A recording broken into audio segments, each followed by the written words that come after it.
Good day, Amazon Nomad listeners. Welcome to the show. I am Seth and I'm joined by Gavin Sweeney and Thomas Parkinson. How are you guys doing? I am super awesome, thank you. Here in Mexico City, enjoying the nice Christmas weather. I am here in Mexico City as well, enjoying the nice. It's actually really warm. It's a nice, the mornings are cool, but the daytimes are beautifully warm.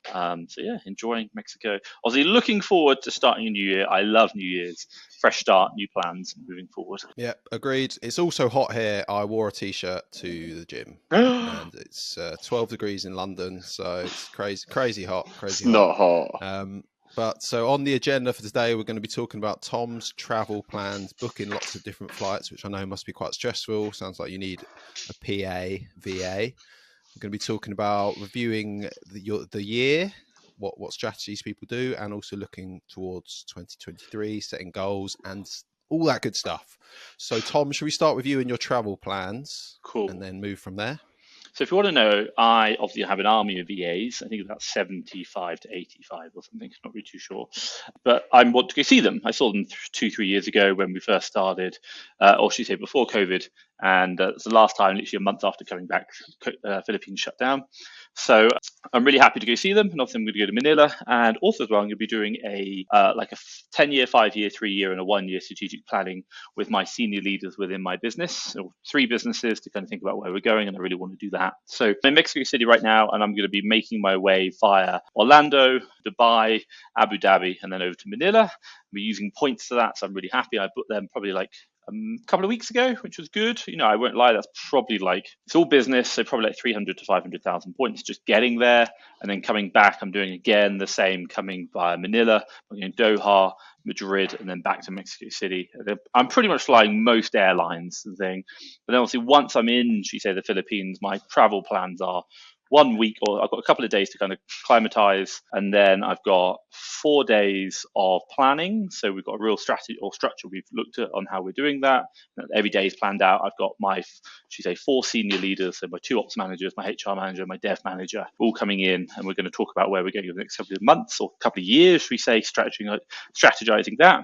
And then in addition to that, the one thing we are really looking at is, after that, I do want to go travel around a bit. So I'm going to go to Davao, see some staff there. I'll go to another park called CDO, which is near Davao, and a lot of my staff from those places. So I'll kind of be there. I'll take everyone out for dinner, which would be nice. And we're having a kickoff party as well in Manila. So I think 50 of my staff will meet me there, which is whoa, you'll see some pictures. And then the final one, which I've done today, I'm really happy about, is I'm going to go to Palawan, which is an island off the west coast, which I'm really looking forward to. It's supposed to be beautiful, probably one of the best places I've never been. So I'll do 4 days there, get a car, drive around. That'd be really good. And then I'll do another 3-4 nights in a place called Boracay, which is a bit more touristy, but again, another beautiful beach. So I just want to be there, and then I'll go back to Manila and make my way back. So if you want to know a couple of top tips for you, I've paid for all the flights internally within the Philippines. There's no point using points for that. I will be paying for all the hotels in the Philippines, apart from Manila, because Marriott, you can use hotels there. You can use points for that. But generally speaking,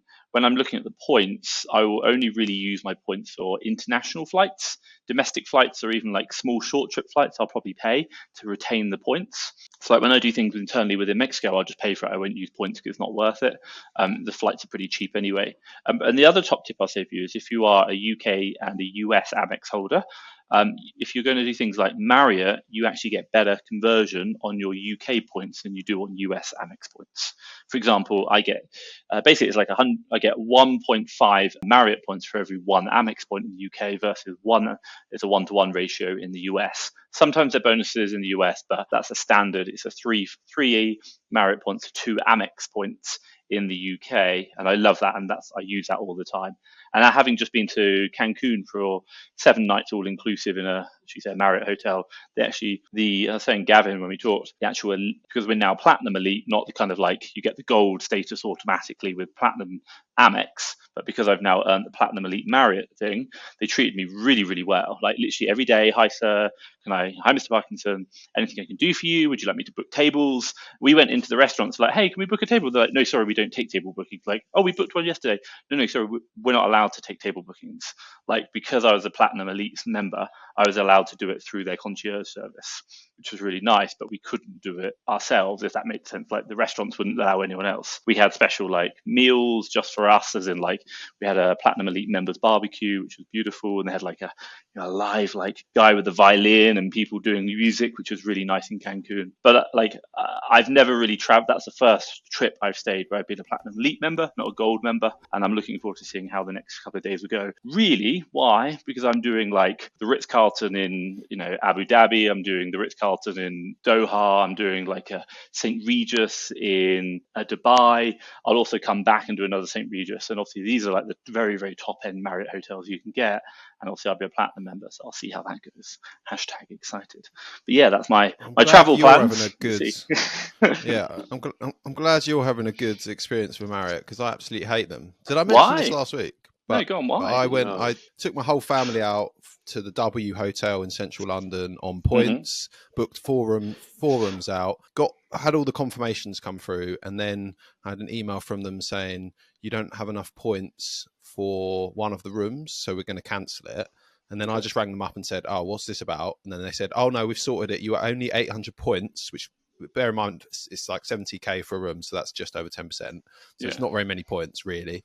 And they said, yeah, it's all fine. We've taken it out of your account.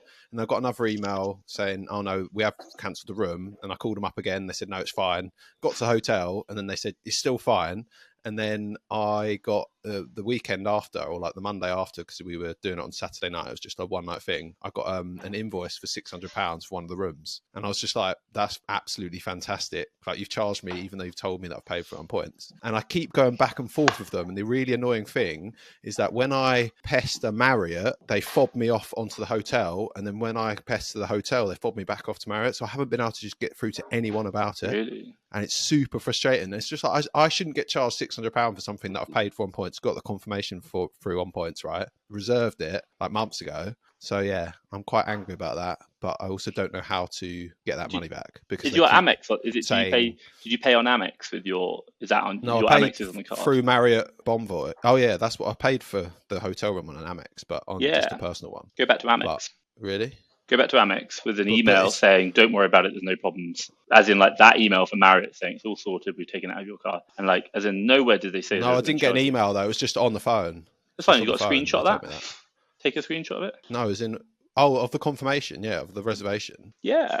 And then the other one is like, do the confirmation that the reservation was done to go back through Amex and be like, the billing wasn't as described. Top tip for you, also, you have like Marriott chat, so you can talk in chat to the hotel or whatever. Really? But like, you just like, every time you have some kind of mess up, take screenshots everything, just in case something bad happens. You're like, bang, here's evidence to say that you say, don't worry about it. If they said to you on the phone, don't worry about it, like, ask for an email confirmation of what they just said. By the way, all my phone calls are recorded for that exact reason. It's like, yeah. So yeah, but anyway, I just go back to Amex. My pet peeve. Yeah. What do you mean? Amex will be able to refund me, and then Marriott will. Amex will refund you, because basically what you need to do is you go back to Amex and say, this is like an unauthorized transaction. This wasn't agreed by me. Yeah. I paid with points, and then they charged me for it, which shouldn't have happened. Basically, you've got to try and take it up with Marriott first. And obviously explain it into a nice email that Marriott will come back to you and be like, well, I'm sorry, like, this wasn't what was agreed. Here's a confirmation email that it was all paid for, all done through. Nowhere does it say I'm paying for it. And then all of a sudden you change the form of payment. Had I have known that you were going to charge me for it, I would never have continued with the booking. But you allowed me to make the booking on points, even though I was set 800 points short. The agreement we had was points for the hotel room, not cash for the hotel room. Yeah, and they never let me know at the front desk that they were going to charge me for one of the rooms. It's just like useless.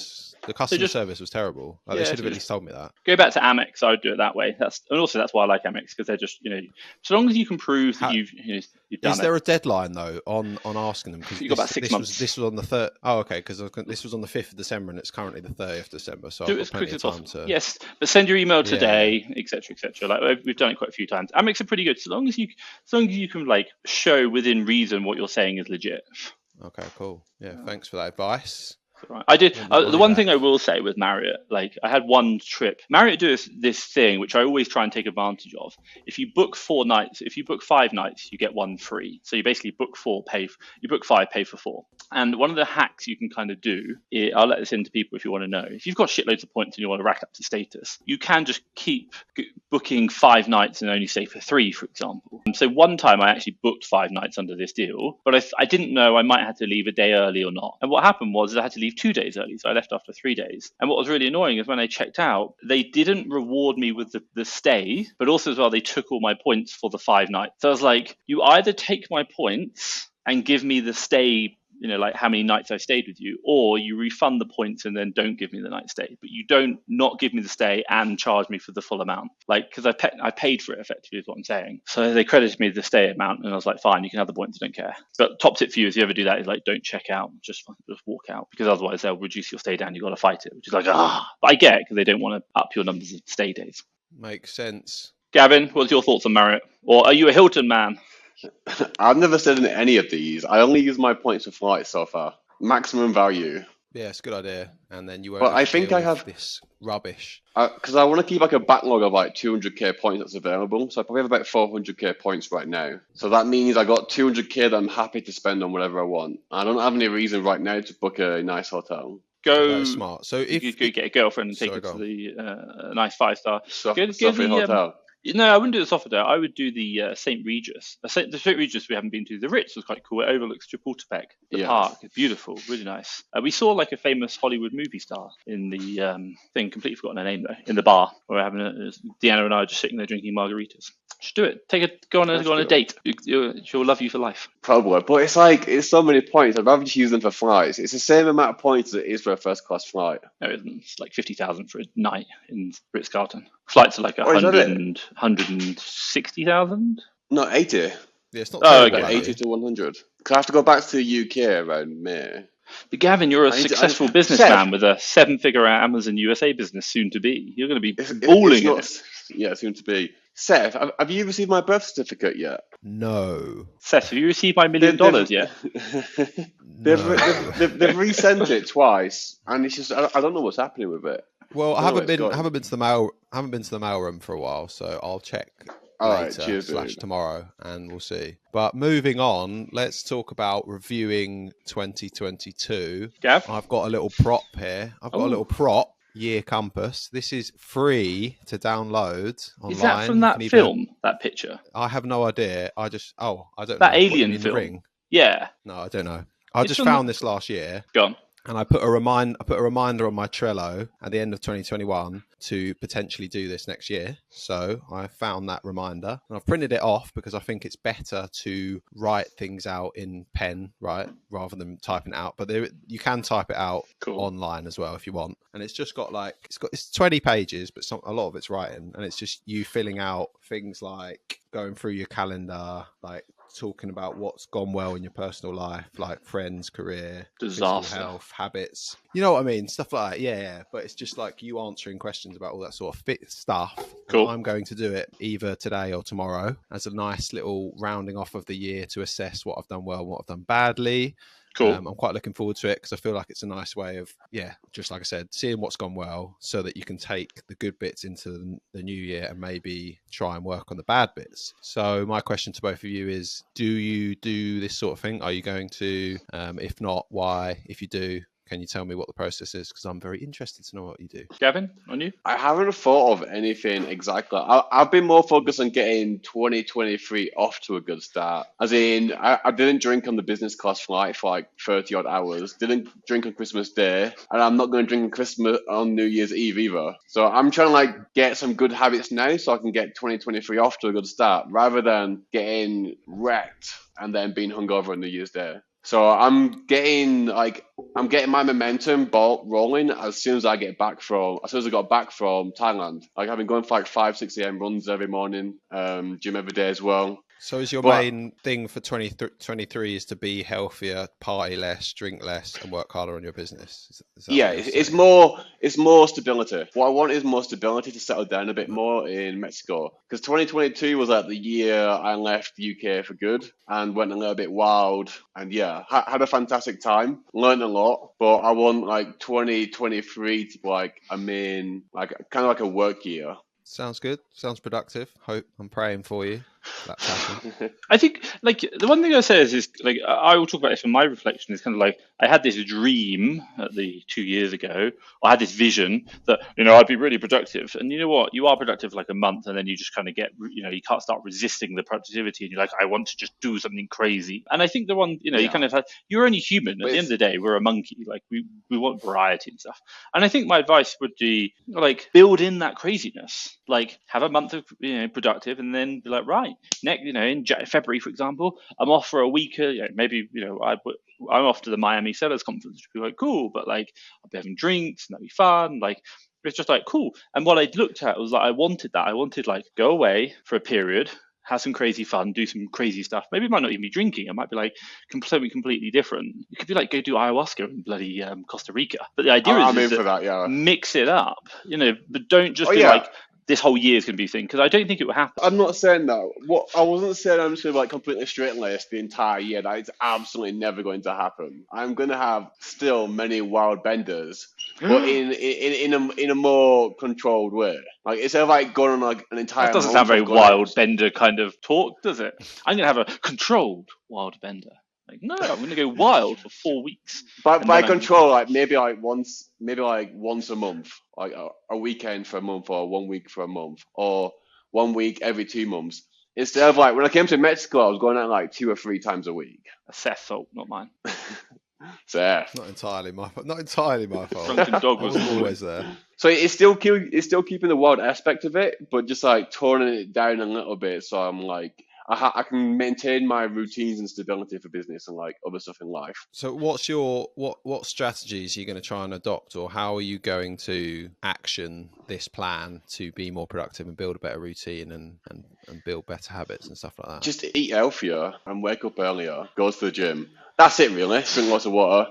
Like it's nothing complex. I'm not interested in complicated routines. Like get up early, go for a jog, see the sunrise, come back, do some work, have food, hit the gym, then work more, have some more food. It's not complicated. I agree. Yeah, it doesn't need to be complicated. Like simple is the best. But I guess if like a really hot chick throws you a curveball and she's like, "Oh, let's go out till 5 a.m." Are you going to say no because this 2023 is my year for control benders? So I couldn't possibly Seth do was that. like that, not drinking for a year. So this is the problem. Well, it 2 being months. in Mexico. Most of the chicks there are hot, so it's kind of like I don't know. It's kind of like if I'm not going to say no, but at the same time, there's so many like super hot chicks here in Mexico, and as English guys, I think we have it quite well here. I think if you're if you're in England, you're like normal as everyone else. But if you're anywhere else in the world, you're now different, and that's kind of as you say, an advantage.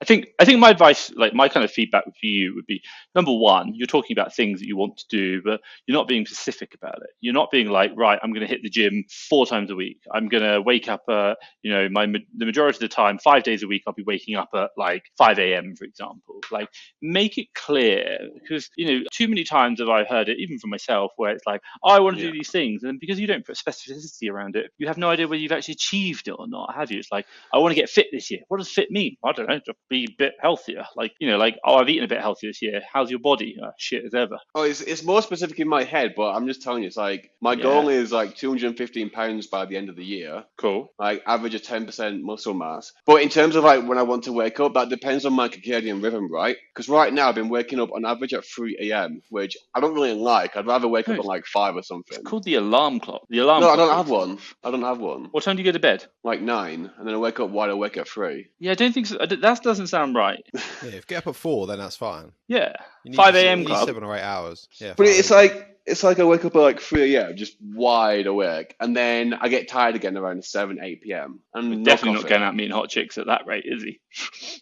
That's always a challenge. Do you Because want to come out I'm for a a massive breakfast morning coffee person. at 5 a.m.? She's just getting in. But I am a morning person though, massively. But no, like the question I'd ask you is like, what does let's put it this way: what does your life look like? What do you want it to look like? You said some good things. 10% muscle mass. Yeah. By the way, the No, question I would 10% ask. fat. 10% fat. Okay, not so muscle mass. you said muscle mass. So 10% body fat, Okay. fine. So the next question I'd ask is, how are you going to measure towards that? For me, I buy electric scales. For 2 years, I literally, in my suitcase, I had electric scales, who would measure my body fat. And they're not perfect, but they're going to help me in that direction. Number one, define the measurable outcomes, specific, smart targets. And number two, think about how you're going to measure yourself on that journey. Sometimes it's going to be, I need to achieve a goal. Sometimes I'm going to, which is going to be like, I have to work towards something. Sometimes it's going to be, I want to do a certain number of actions in a week. It might be like hit the gym 5 times. That's it. Like if you go out on benders on Friday and Saturday, absolutely fine. You can go the other 5 days, you can do it. Maybe it's get to bed before 10 p.m. 5 nights a week. That still means you can go out on those hot chick dates that you want to do. Absolutely fine. But the question I'd ask you is like, are you happy with your sleep? If you're happy at waking up at 3 o'clock in the morning, fine. Don't change it. But if you're not, then you might want to look at that and be like, have a more regular rhythm. Well, it's like it's your body's regular rhythm rather than your regular rhythm. It's what works for your body. No, but, I mean, if I have a hot day, right, I'll just have a nap at like 4 p.m. till 5 or 6, and then I go out. Then I go out in the evening. It's fine. Life after 30, having nap. Yeah, wrong with a nap. have like a forced sleep. I don't think you could have a full. Could you have a nap, Gavin? You don't strike me as a nap person. I'm not. I have too much energy. It takes me like 30 to 40 minutes to fall asleep for a nap. So yeah, I need at least like 2 hours or 90 minutes. I love an afternoon nap. Can't go wrong. Hour, maybe even half an hour. I love 5 afternoon coffees. Sorts you right out.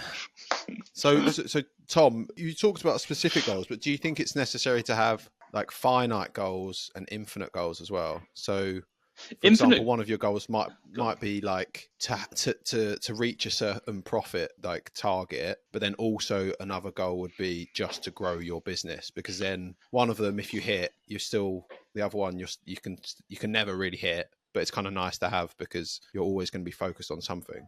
Like, whenever I listen to like some high performance podcasts and stuff like that, people say that it's not necessarily good to have like say a monetary long-term goal, because once you reach it, then you're like, well, what's the next plateau? What's the next mountain to climb? But if you make it into an infinite goal that you're always going to be passionate about, then you're always going to be motivated to do something.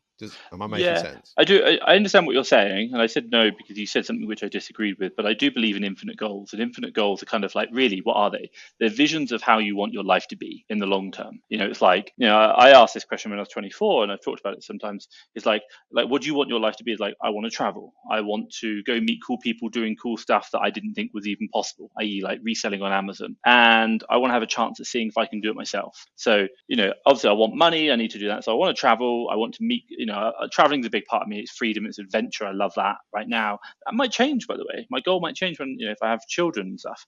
Number two, like I want to network with people. Do you want children? Not now. No, not now. But but what I understand is when I was 15, I didn't know I wanted to be in Mexico City, and I am now, and things change. Yeah. So I won't say yes or no, like that's it forever. And I will try to avoid language where I say that. I will try to say that in the immediate future that I'm seeing right now over the next 1 to 5 years, the answer is probably going to be no, but possibly that might change. Yeah. Okay. Because I don't know what I'm going to be like when I'm 60, for example. What if your missus accidentally got pregnant? Would you then have the child? That'd be a conversation we have. And Okay. I think that's the conversation you can go down a rabbit hole there, but you're playing a lot of what ifs. And again, there's a lot of situational stuff there's no definitive yes no answer. You've got to see everything. I think the question for me is like, yes, you should definitely have a vision. Like when you're making the goals today, like let's say for example Gavin wants 10% body fat, the question we should really ask is like, why? And that why does he want 10% body fat would probably have more alignment with where his long-term goals is. Probably because Gavin wants to look ripped. He's like, one of his visions for how he sees his life is that he wants to feel, probably like I look good, I feel good, I work out, I'm strong. Maybe there's an underlying why, and that'd be part of his long-term vision. I think define that, and then you break that long-term vision down into, so you say goals of 10, 5, 3, 1 year. 1 year, voila, now you know what you're going to do. It might be the case that you're like, I'm 36. It might be the case that I want to be done, retired, completely out of it, $1 million in the bank by 40, done. Like that's my goal and why, so I can give by the way, I don't know what's after that, but it could be that's my goal. And then the reason is because I want to give myself as many options as possible. And I think a lot of the reasons why we do the business we do is because what we don't think is Amazon's going to last forever, but we do it. Number one, we enjoy it, but also as well, it gives us options, it gives us flexibility, and that's absolutely fine. It's a choice. Does that make sense? Yeah. Seth thinking. Does make sense. I'm just asking. I'm because I'm a bit fitness obsessed. I'm interested in Gavin's 10% body fat. Did you say you want to be 215 pounds? Yeah. So I am only an inch shorter than Gavin for listeners and watchers. I'm 193 pounds. Wow. We've got a very similar body type, Wait. haven't we? And I'm quite lean, so I don't think you can be 10% body fat at 215 pounds. You're probably going to have to lose quite a lot of fat there. What's your body fat? At the moment, it's probably about 12. I'm pretty lean at the moment. Yeah, I'm 15.7 this morning, so like I've got a belly. I've got a six pack. Let's put it that way. 16.8. Sorry. Flex. Yeah, I don't. Yeah, but those are always really underplay it. You're probably a bit more than that. Those sort of 28%. Yeah, probably a bit more. But yeah, just wanted to let you know, Gav, you might have a bit more work to do than you think. A lot more work. Alcohol is a no-go. It's going to take alcohol's a while. fine. I've still been pinting hard. Oh, really? Yeah, alcohol's not a problem as long as you don't eat too much. So you just drink. You have the calories that you should be eating food. You drink. This isn't health advice. It's not. And what you need to do is you need to be able to go out on a bender for like 2 months, and then when you finish that bender, you come back and run a marathon on your first day back. If you can't do that, like don't even just give up now. Yeah, not everyone can be Spartan, but. Gavin, thoughts? You going to do that? I'm definitely not going to run a 10-kilometer run after being massively hungover. That's 42 you've got to run, not 10. Oh, fuck. Yeah, fuck that. Just no. But again, that comes back to your why. Like, it really comes back to your why. And, like, you know, like, I don't know Seth's why, but I'm sure, like, for him, it has, you know, there's an embedded, and that's his long-term vision about who he is and what he wants his body to look like and his like, personal identity. There is a why under that. And then maybe that might be, and that's part of Seth's goal setting between 0 and 3 months, for example. Right, I'm going to get my six-pack back. That's a goal for him, and that's why he forgoes food, because his why is strong enough to get him through that. Whereas Seth might be, or Gavin might be like alcohol, hot chicken, steak, or not eating anything and going for a 10k run. Well, for the day. If Seth doesn't have the same body type as me, like if we start getting to like 14-15% body fat, that means we're being unhealthy because our body fat is always naturally quite low. No. What do you mean by that? Naturally? Well, my body fat is like naturally Depends between 10 and 12%. No, come on, Gavin. You stood on my scales, which apparently came to Seth. What did your body fat? What was it? It was like 16, and that's the fattest I've been in a long time. Yeah, and don't get me wrong. How can you say naturally? How can you naturally be 10 to 12%? It's all down to what your diet is, right? So you can't. Not easy getting 10 to 12. It's really hard. Unless you've got the genes for it. Like some people are just lean and don't have any fat. Some people, right? I'm not one of those people. I was 10.6. I had a full like DEXA in-body scan. I was either 86 or 92 kg and 10% body fat. And that's how I've always been. But then I don't know what happened. I just fell off the cliff and my body fat went from like 12 to 16%. No, I lost weight in Thailand. Probably just started eating more. You were eating more, exercising less. Simple. Yeah, it became unhealthy. So on this point, right, it just came into my head. So do you think it's possible to like smash it in all areas of life? Because I've been thinking this recently. So like my like love life and health and fitness and building a routine and family life and all of that good stuff is going really well, but then my business isn't going quite as well, and like you can only allocate so much resource to each area of life, right? So do you think that you can like smash it with everything, or does certain things have to take, like you have to take your foot off the gas on certain things to be able to bring everything else up? I'm not really phrasing the question very well, but I'm hoping you're understanding what I mean. There's a really good tool that I recommend you do. I do it as well every year. I do it quite regularly. I recommend it to people. Tony Robbins, Wheel of Life. It's a free. I saw that on your email newsletter. I'm definitely going to do it because you've mentioned it. Really simply, it basically just takes your life and breaks it into 8 categories. So business is a part of it, relationships, health, family, for example. And what you do is you score yourself between 1 and 10 in each area. And what you're trying to do is, like, if you think about, you score them 1 and 10, some of them are really high, some of them not. And then if you kind of get all of it, you know, the kind of like the bar graphs, and put them into a wheel, the ideal solution is whereby if that wheel were to roll now, 1 might be like, you know, like kind of like 2 might be really low and 1 high, and it'd be a really horrible wheel. So what you're trying to do is make balance. And I think that's a really important thing to consider. Yeah, like, as entrepreneurs, what's the classic thing we do? We forget about everything else and focus on our business. Like, it's so common. And as a wheel, that's a horrible wheel to be driving. So the idea is that, and it's absolutely fine. It might be like, okay, cool, I recognize that now. Okay, so what am I going to do? Well, maybe I'm going to just take the gas off on the business a bit, make that a bit more stable. I'm going to focus on the other areas. Maybe Gavin's 10% body fat, maybe my relationships, maybe my networks that I've got. And what it helps you to understand is, like, life isn't just about business, it's about so many other things. And we need that balance, because if we go crazy in business but we don't focus on our health, then we're going to have a short life and it's not going to be worth it. We need a rounded, kind of life. And the idea is by doing that assessment, maybe once a year, maybe every couple of quarters, for example, just allows you to check in and say, okay, where should I focus my attention now? And the one thing I'll say is life throws you curveballs. It might be like Gavin meets that hot chick. Now, all of a sudden, everything else takes a back seat and his relationship goes full forward. Or maybe, in the past, it's been completely the other way. And all by checking in on that kind of wheel of life just allows you to see, hey, how am I doing? And just kind of make fine motor adjustments as you go through, rather than doing it like, oh my God, my business has just failed, but my girlfriend's amazing, like, which is a classic one. Or as Gavin says, my traveling's amazing and my alcohol collection's amazing, but my business is a mess in Thailand. I didn't even drink much in Thailand, man. I went out twice, but yeah. 2 months you had off, Gavin, and you went out twice in Thailand. That's a disaster. You didn't do Thailand properly. I had 2 nights where I stayed in. That's what you should be doing. Yeah, that's the goal, right? That is the goal. Respect. But I did go during rainy season. It was rainy season. That's no excuse. Yeah. It should be like, I slept in my bed 2 nights. That was it for 2 months. Most of the time, I just kind of ended up on the pavement somewhere. It was good. Seth, does that make sense? That makes a lot of sense. And I definitely will do that exercise and possibly give you feedback next week or whenever we do next to a podcast. But Gavin, you do seem like you're quite an all or nothing person, aren't you? So what are your thoughts on what Tom said and what my original question was? Is that, what was the original? Is that regarding your... Like, whether you can smash it at everything, or do you have to own, like, can you just go full throttle on one and leave something behind? Or no, I think you can do it all at once, but you just have to remember, you have to like not forget. But it's not like doing it 100%, it's like doing everything at 80%. Wheel of life.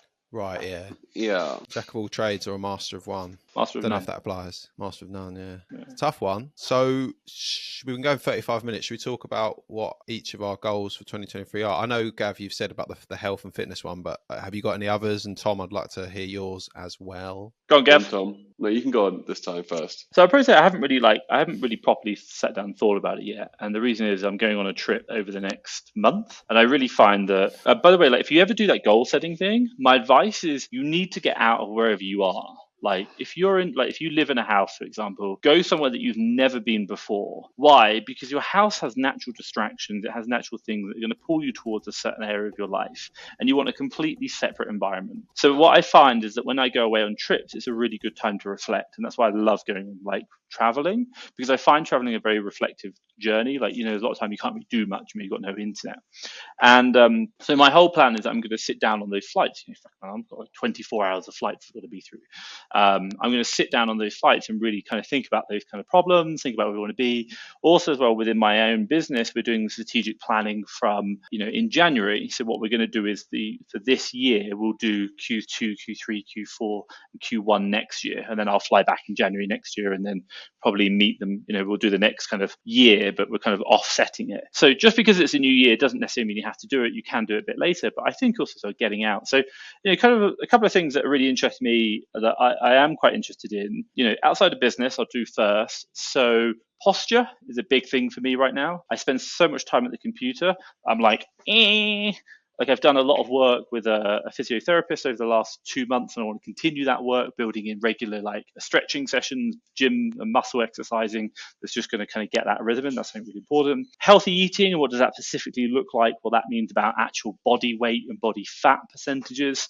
So my ideal goal is about 15% body fat and about 74 kilograms. That's it. It's not What huge. about like micronutrient profiling? Are you interested in that kind of stuff? Not really interested. Like that's kind of really getting granular. I just want to kind of build a healthy Okay. lifestyle within a reasonable thing. Like, don't get me wrong, I had the whole question about I'd love to have a six pack, but the next question I ask is, am I willing to do the work for a six No, pack? And the reason why I was saying is like you could be like 12% body fat and look healthy, but then on the inside, your nutrient profile internally could be completely off whack. Like maybe you're like magnesium depleted, for example. Could be, but I think first things first, just eating well, not having as many bad snacks, not drinking so much, having like good food, good quality food, and in moderation, is going to really help me out. And I think trying to keep a good BMI, a good body fat percentage, and a healthy weight is helpful. I remember when I came to Mexico City, I was like 85 kilograms, and I was like 26% body fat. I was like, whoa. So that's really good. I don't know. Also, my relationship with my girlfriend, really important to me. I want to continue to develop that. Also, as well, my network around me, like professionally. Like, your five, who are your five people? I really want to define that and make sure that I reflect on who they are. And also, how much do I network with them? That's a very important point. And I want divergent ideas, not just Amazon.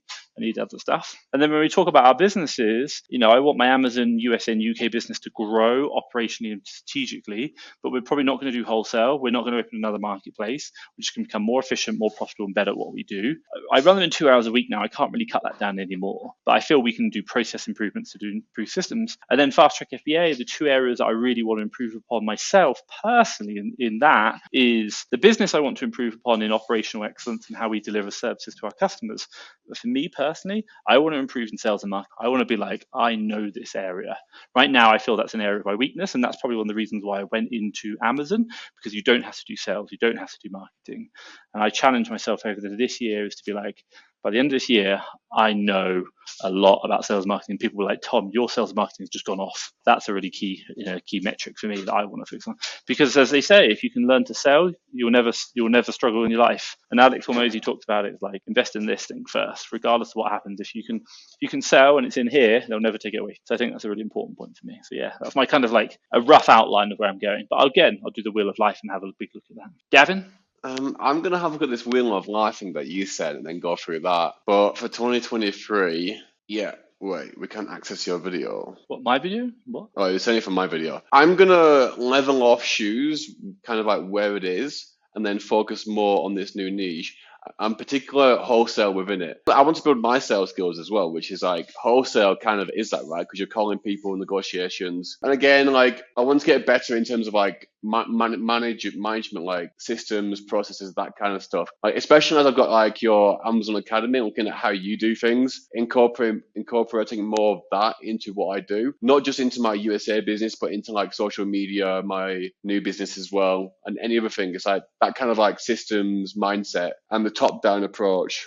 But I think I want to do like 1.5 million next year in the new niche. And I think it's very achievable. Seth? Exciting times. Yeah, just before I go, saying to Gavin, it's doing wholesale for you is actually quite good being in Mexico, right, as well, because it's easy to call the US because you're on pretty much the same time zone as them. Whereas, for example, for me, if I wanted to do it, calling the US from London means I've got to work in the evening, and I don't like working in the evening. Just I'm much better in the morning. Yeah.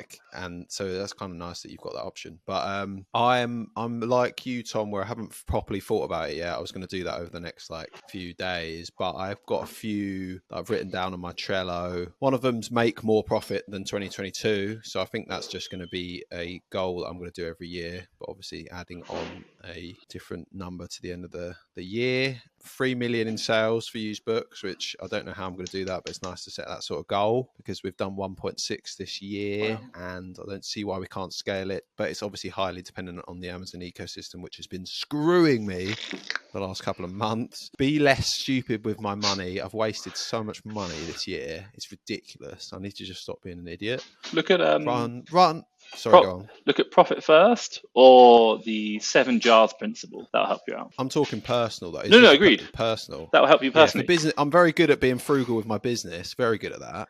I know we don't spend a cent, which we don't need to. But personal life, I've just been a total donut. But yeah, I will bear that. How much money have you spent this year on booze? Yeah, well, that's another one of my goals, which is to drink less. I probably should have put that first top, shouldn't I, really? But yeah, that's up there. Run a marathon and then, stay in shape pretty much. So that's covering quite a few bases, and I'm confident I'll be able to nail at least 80% of that. So what was that second book you mentioned? Profit First, and what was the other one? They do Profit First for there's a personal finance version. Profit First is generally business focused, but there's a personal one. Oh, okay. The other one is T. Harvey Eker, 7 Jars. You can go, just read the books, and again, it'll give you a system to just manage your money.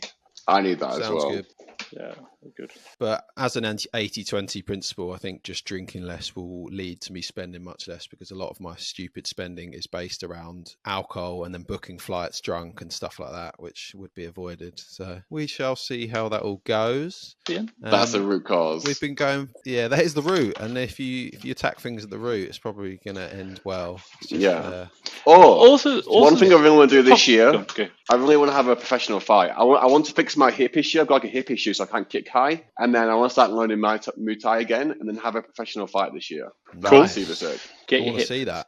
Top tip for you, I'll say it now, is for each of these goals, you need to really define why it matters. Like, why do you want it? And the one thing that Joe will say is you're probably going to set some goals which are a bit challenging. And the why is quite important, but I want you to kind of change the language slightly. Instead of saying, like, why do I want to do this? Think of it this way. In life, you have things which you have to do. Like, they are musts. They have to happen. I.e., like, I'm so tired. I've got in like 10 minutes ago, but I need to be on an aeroplane 2 hours drive away in the next hour and 30 minutes. Like, I don't know how this is going to happen, but somehow you make it happen. It's like, because if I don't do it, I miss the next flight, like a blah, blah. Like, you have these times in your life where like you just do things and you're like, wow, I have to. Or like, maybe it's like, I have to make this Amazon business work, because if I don't, my family can't eat. So like, you do whatever you need to do. And what I want you to do is just think about that for a second. And whenever you look at any of these goals that you're going to make, it's like, how can you turn these from things that are desires into must-haves? Like, musts are like, I don't care what I have to do, it will happen. Desires are like, yeah, it's something that I want to do, but it will never happen. That's the difference. So really think about that. It's like, what is that must? No, that's good advice. I think I'm definitely going to be focusing on adding that rather than just picking something out of thin air. Final one. I'll say the final note for anyone else or everyone: get your list. Make a nice little graphic on Canva. Doesn't matter. Print it out. Put it on the back of your phone. Put it fucking everywhere. The more you see it, the more it will come to life. Isn't it better to like write it down in pen or pencil as well, right? You could do that. What I'm saying is, apparently that's just better for your brain. Don't write it down in pen and then put it in a book and hide it away for the next year. Like, literally have it like on the door of your bedroom, so that every time you wake up in the morning, you open up, it's the first thing that you see. Like, I've got to do that. Send yourself email reminders every 12 months. With Google, you can schedule them. Like, the more exposure you can have to your goals, the more likely they are to happen. Life is what happens to us while we're busy making plans. We don't do anything. Our goal is to achieve the results, not just to write them down and forget about them. I've been there. I did it 2 years ago. I did a YouTube video on it. I literally said, like, January I wrote my goals out. In August, I'd done nothing. Classic. Take action, baby. I think that's a perfect way to end this podcast. Wait, hold on. Not yet. Going back to what you were saying, Tom, about setting the goals then and going to a different place and then doing it like traveling. Do you remember that? That makes so much sense, because when I went to Thailand, that's was like, okay, I want to settle down a bit more. I want to do this, that, and that. Just want to chill now. I'm a bit tired. So it's like when you go away, you learn so much more about yourself, and then your ideas change, and what you want also changes. So I definitely recommend that as well. Yeah, and I think you do just get more work done when you are in a new place, or I find I do. Like on trains, for example, you get loads of work done because you know you're in that enclosed space for a certain amount of time. Maybe it's the same sort of principle if you go to a new cafe. You know, maybe this is the only time you're going to be there, so you're going to just be like a bit more focused. That could be total horseshit, but they're a good working environment. It's kind of like we work. I don't work well at home personally, because it's just at home, too many distractions. When the culture and everyone there is working, then it's easy to work. Well, thanks everyone for watching and listening to the Amazon Nomad podcast. If you've got any questions, pop them in the comments or chat box, whatever it is. Please subscribe for more amazing, insightful Amazon and travel information. And I'll speak to you soon. You too, guys. Have an excellent new year. Thanks, everybody. Peace out. Bye. Ciao, guys.